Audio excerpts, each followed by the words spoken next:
Breastfeeding might be natural, but it's not always an easy task.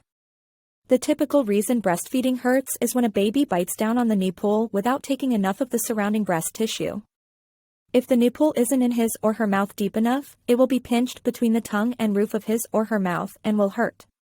Your nipple may come out slanted in your baby's mouth after each bite instead of being rounded like a cherry on a cake.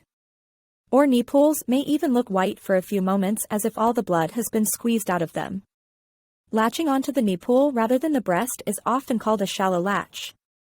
In this type of latch, your baby's tongue will not be in the most effective position. Not only will your baby have trouble getting enough milk, but it may also cause discomfort when breastfeeding. A sore nipple can occur with cracked or grazed nipples or blisters on your nipples, sometimes even after just one session. When a baby has a deep latch, the nipple will stay protected because it's deep in the mouth.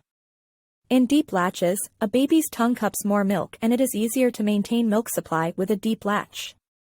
If nursing feels uncomfortable, stop nursing and reposition your baby.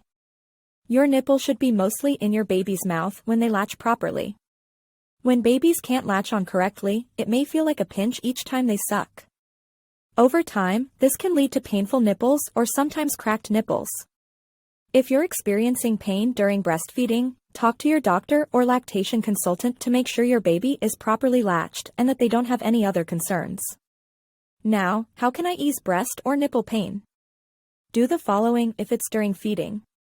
1. Nurse first on the less sore side and vary breastfeeding positions. 2. Make sure your baby latches onto your breasts correctly. If breastfeeding is too painful, it may be more comfortable to drain your breasts by pumping the milk.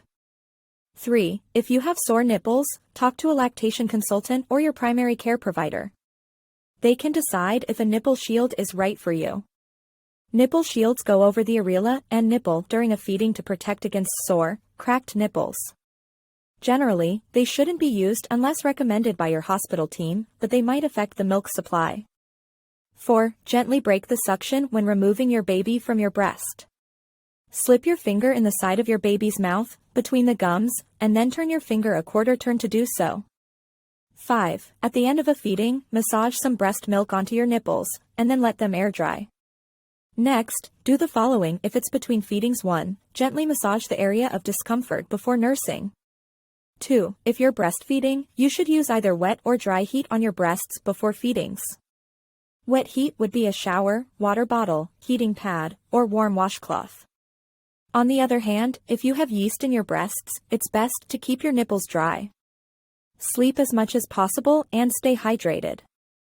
3. Put an ice pack or cool compress on engorged breasts after feedings.